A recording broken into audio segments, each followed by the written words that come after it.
السلام عليكم. اليوم ان شاء الله غنشوفوا نهضروا على تساوي عددين عقديين. Donc aujourd'hui on va voir égalité de deux nombres complexes.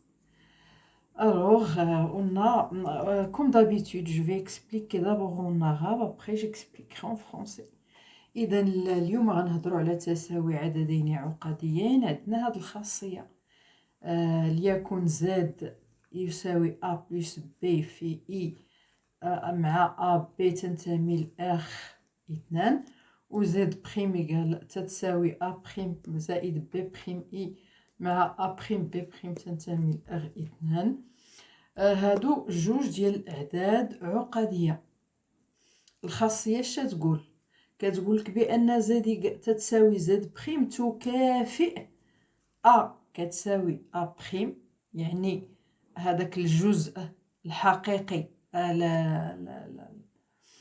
تيساوي الجزء الحقيقي ديال العدد الاخر، والجزء التخيلي تيساوي الجزء التخيلي، يعني زد تتساوي زد بريم تكافئ ا تتساوي ا بريم و بي تساوي بي بريم، يعني هذاك الجزء الحقيقي ديال زد كيساوي الجزء الحقيقي ديال زد شرطة، والجزء التخيلي زد كيساوي الجزء التخيلي ديال زد شرطة. بالنسبة لهاد الحالة الخاصة زد كيساوي صفر، هذه تكافئ بين داك الجزء الحقيقي ديال زد كيساوي صفر، والجزء التخيلي زد تيساوي أيضا صفر. غندوزو لواحد التمرين بسيط. قال لك يا سيدي لقى الأعداد إكس، الأعداد الحقيقية إكس و إيكغيك، بحيث عندي هاد التساوي ما بين هاد الأعداد العقدية، يعني 5 إيكغيك زائد إي عامل لي جوج اثنان إكس ناقص اثنان إيكغيك زائد 4 تساوي 5 زائد اثنان إي. وعندنا إكس زائد اثنان إيكغيك زائد إي عامل لي إكس ناقص 3 إيكغيك تتساوي 4 زائد إي. وأيضا عندنا إيكغيك زائد إكس زائد إي عامل لي إكس ناقص 3 إيكغيك تتساوي 1 زائد اثنان إي. أيضا هادو هما الأسئلة بثلاثة، خاصنا نلقاو في كل حالة إكس إيكغيك. ها هو نبداو الحل. نبداو بالاولى. قلنا بان عددين عقديين متساويين الا كان الجزء الحقيقي ديال هذا العدد تيساوي الجزء الحقيقي ديال العدد الاخر. اذا شكون هنا الجزء الحقيقي؟ هو هذا، والجزء التخيلي هو هذا. اذا الحقيقي كيساوي 5، الحقيقي هذا تيساوي الحقيقي هذا، والتخيلي هذا كيساوي التخيلي هذا. إذا 5 إيكغيك تتساوي 5، و 2 إكس ناقص 2 إيكغيك زائد 4 تتساوي 2. 5 إيكغيك تتساوي 5 هي يعني إيكغيك تتساوي 1، يعني إيكغيك تتساوي 5 على 5 هي 1. و 2 إكس غنعوض إيكغيك بواحد، هي ناقص 2 في 1 هي ناقص 2 زائد 4 تساوي 2. إذا غتعطيني إيكغيك تتساوي 1، هنا ناقص 2 زائد 4 هي زائد 2. إذا 2 إكس ناقص 2 تساوي 2. لا زائد 2، حيت قلنا 4 ناقص 2 هي زائد 2. إذا 2 إكس زائد 2 تتساوي 2. إذا 2 إكس تتساوي 2 ناقص 2، يعني 2 إكس تتساوي 0. من 4 ناقص 2 راه هي زائد 2. إلا دوزنا هاد زائد 2 لهاد الجي غتولي ناقص 2. 2 ناقص 2 راه هي 0. إذا غتعطيني إيكغيك تتساوي 1 و إكس تتساوي 0 بالنسبة لهاد السؤال الأول. دوزو السؤال الثاني. بالنسبة للسؤال الثاني عندنا إكس زائد 2 إيكغيك زائد إي عامل ل 2 إكس ناقص 3 إيكغيك تتساوي 4 زائد إي. هذه تكافئ بطبيعة الحال الجزء الصحيح الجزء الحقيقي تيساوي الجزء الحقيقي، والجزء التخيلي تيساوي الجزء التخيلي اللي هو هنايا واحد. إي هي واحد في إي. إذا إكس زائد 2 إيكغيك تتساوي 4، و 2 إكس ناقص 3 إيكغيك تتساوي 1. شنو هي المحددة ديال هاد النظمة؟ المحددة ديالها تناخدو هما هاد المعاملات اللي عند إكس واللي عند إيكغيك. إذا هنا المعامل هو 1، والمعامل هنا هو 2، والمعامل هنا 2، والمعامل هنا ناقص 3. المحددة كنشد هادي نضربها في هادي ناقص هادي في هادي. إذا 1 في ناقص 3 هي ناقص 3، ناقص 2 في 2 هي ناقص 4، ناقص 3 ناقص 4 هي ناقص 7. إذا هذه هي محددة النظمة. غندوزو نلقاو محددة إكس. محددة إكس اشنو كندير؟ كنخلي البلاصة خاوية ديال إكس كنشد فيها الخارج ديال النظمة. يعني هنايا ديال في النظمة كنشد هادو في بلاصة إكس، في بلاصة المعاملات ديال إكس، وكنحط المعاملات ديال إيكغيك. إذا لأن هنا شكون اللي كيغيب؟ تتغيب لنا غير دوك المعاملات ديال إكس، في بلاصتهم كنعوضهم بهذا الخارج. إذا 4 1، وتتبقى ديال إيكغيك في بلاصتها 2 ناقص 3. 4 في ناقص 3 هي ناقص 12، ناقص 1 في 2 هي ناقص 2. إذا هي ناقص 12 ناقص 2 هي ناقص 14. كاين المحددة إيكغيك حتى هي نفس الشيء. تنخلي دوك المعاملات ديال لي زيكس، وهنايا تندير هذيك ديال اللي في الخارج النظمة، لحقاش انا تنقلب على المحددة إيكغيك. إذا هادوك إيكغيك ما غاش ندير المعاملات ديال إيكغيك. إذا هنايا هي 1 في 1 هي 1، ناقص 2 في 4 هي ناقص 8، 1 ناقص 8 هي ناقص 7. وشكون هي إكس؟ تنعرفو إكس راه هي المحددة ديال إكس على المحددة النظمة. إذا هي ناقص 14 على ناقص 7 هي 2. إذا ها حنا لقينا إكس. إكس تتساوي 2. إيكغيك راه هي المحددة إيكغيك على المحددة النظمة. إذا هي ناقص 7 على ناقص 7 هي 1. إذا حنا لقينا إكس كتساوي 2 و إيكغيك تتساوي 1. وانا تعمدت هنايا ندير لكم 3 طرق مختلفة ديال التخراج. بالنسبة للسؤال الأول ما كيطرحش إشكال، غير تنعوض إكس حيت خرجنا في داك السؤال الأول كنا خرجنا إيكغيك نيشان ما كانش لقينا فيها مشكل. إذا تنعوض وتلقى إكس. التمرين الثاني حاولت نخدمو بمحددات. التمرين الثالث غنديرو فيه طريقة أخرى أيضا. إذا قلنا دائما تساوي عددين عقديين كناخدو الجزء الحقيقي كيساوي الجزء الحقيقي، الجزء التخيلي كيساوي الجزء التخيلي. إذا إيكغيك زائد إكس تتساوي 1، و إكس ناقص 3 إيكغيك تتساوي 2. إذا تعطيني هي هذه نفس النظمة. إكس زائد إيكغيك تتساوي 1، و إكس ناقص 3 إيكغيك تتساوي 2. غنسمي هاد المعادلة 1، نرمز ليها ب1، وهذه نرمز ليها ب2.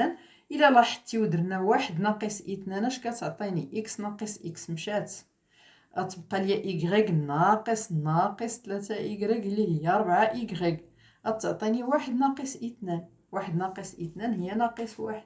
إذا إيكغيك تتساوي ناقص 1 على 4. إذا حنا لقينا إيكغيك. تنمشي للنظمة ديالي ونعوض يا إما في 1 يا إما في 2. عندي الاختيار فاش ما عوضت تنخرج. إذا غنعوضو حنا في 1. إذا غتعطيني إكس ناقص 1 على 4. عوضت إيكغيك بالقيمة ديالها تتساوي 1. غندوز هاد ناقص 1 على 4 لهاد الشي، هي تجيني إكس تتساوي 1 على 4 زائد 1 اللي هي 5 على 4. فاش نوحدو المقامات 4 هنا على 4 زائد 1 راه هي 5 على 4. إذا حنا لقينا إكس هي 5 على 4 و إيكغيك هي ناقص 1 على 4. إذا الدرس هنا بسيط ديال تساوي عددين عقديين. تعمدت انا ندير هاد باش ما نطولش في الفيديوهات لان كيداروا بالفرنسيه عربيه وكيجي طول تي داك الطول ديال الفيديو يعني ما كنكرهش انا يكون الفيديو شويه قصير. Donc maintenant, on va parler de l'égalité de deux nombres complexes. On a la propriété suivante, soit z égale à a plus bi, a, b appartenant à r au carré, et z' égale à a' plus b', i, a', b' appartenant à r au carré, deux nombres complexes. Alors, on a z égale à z' équivalente à a égale à a' et b égale à b'. C'est-à-dire z égale à z' équivalente à réel de z égale à réel de z' et imaginaire de z égale à imaginaire de z'. Donc ici, z égale à z' est équivalent à la partie réelle de z qui est a est égal à la partie réelle de z' qui est a'. Et la conjonction et la partie imaginaire de z est égale à la partie imaginaire de z' qui est b'. La partie imaginaire de z qui est b est égale à la partie imaginaire de z' qui est b'. Donc ici, c'est ce qu'on traduit comme ça. Z égale à z' équivalente à la partie réelle de z égale à la partie réelle de z' et la partie imaginaire de z égale à la partie imaginaire de z'.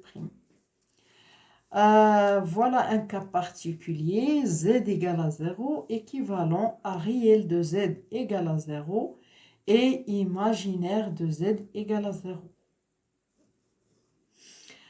Ça va de soi parce que z égale à 0 si la partie réelle et la partie imaginaire sont toutes nulles.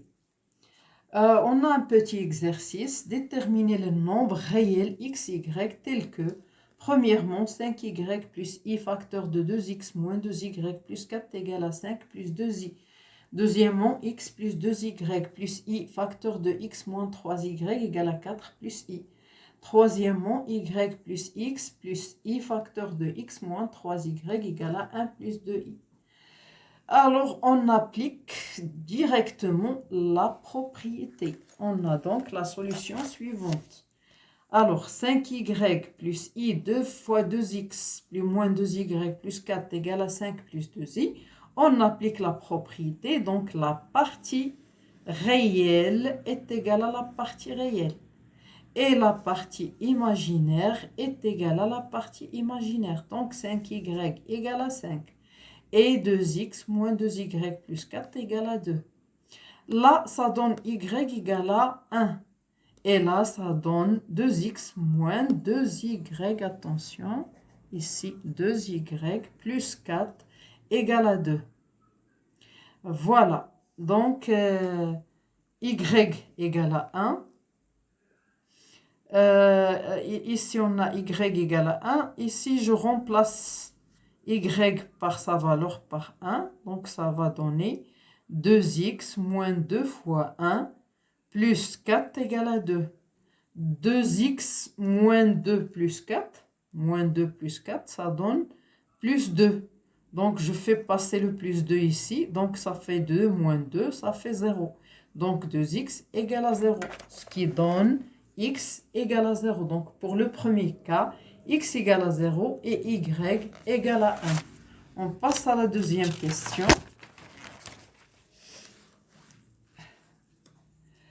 Alors, x plus 2y plus i facteur de 2x moins 3y égale à 4 plus i. Et on applique toujours la propriété, la partie réelle égale à la partie réelle, la partie imaginaire égale à la partie imaginaire. On a même une équivalence. Donc, c'est équivaut à x plus 2y égale à 4 et 2x moins 3y égale à 1. Alors, le déterminant de système. C'est delta égale, qu'est-ce que j'ai mis dans la première colonne? Les coefficients de x. Et dans la deuxième colonne, les coefficients de y. Et le déterminant, on le trouve en faisant la multiplication entre ces deux coefficients, moins la multiplication entre ces deux coefficients. Donc 1 fois moins 3, c'est moins 3, moins 2 fois 2, donc ça fait moins 4, donc ça fait moins 7. Donc delta I, c'est delta du système. Par contre, delta X, les coefficients de X disparaissent du déterminant, on les remplace par ces résultats-là. Et là, je mets les coefficients de Y. Et toujours, c'est 4 fois moins 3, c'est moins 12, moins 1 fois 2, donc moins 2, donc ça fait moins 14. Delta Y, donc les coefficients de X dans leur place, et les coefficients de Y sont remplacés par ces coefficients-là, par ces résultats-là. Alors, donc ça donne 1 fois 1, moins 2 fois 4. Donc ça fait 1 moins 8, donc ça fait moins 7. Et on sait que X, c'est delta X sur delta du système. Donc ça fait moins 14 sur moins 7, donc ça fait 2. Et Y, c'est delta Y sur delta du système, donc ça fait moins 7 sur moins 7, donc ça fait 1. Donc on a comme résultat X égale à 2 et Y est égal à 1. Voilà, troisièmement, pour la troisième question, on a Y plus X plus I facteur de X moins 3Y est égal à 1 plus 2I. On a dit, si on applique la propriété, donc c'est équivalent à la partie réelle égale à la partie réelle, la partie imaginaire égale à la partie imaginaire. Donc Y plus X égale à 1 et X moins 3Y égale à 2. Donc ça fait X plus Y égale à 1 et X moins 3Y égale à 2. Je vais nommer cette équation 1 et celle-là 2. Alors, si on fait 1 moins 2, donc ça donne X moins X, donc 0. Y moins 3Y, donc ça fait 4Y. Et 1 moins 2, donc ça fait moins 1. Donc Y égale à moins 1 sur 4. On remplace dans 1 ou bien dans 2. Vous avez le choix. Soit vous remplacez Y dans cette équation, vous trouverez X. Soit vous la remplacez ici, vous trouverez X. Donc, je vais le remplacer dans cette équation. Donc, X plus Y qui est moins un quart est égal à 1. Je fais passer ce moins un quart de l'autre côté. Donc, ça fait X égale à 1 quart plus 1. Donc, ça fait 5 quarts. Donc, la solution, c'est X égale à 5 quarts et Y égale à moins 1 quart. إلى الملتقى.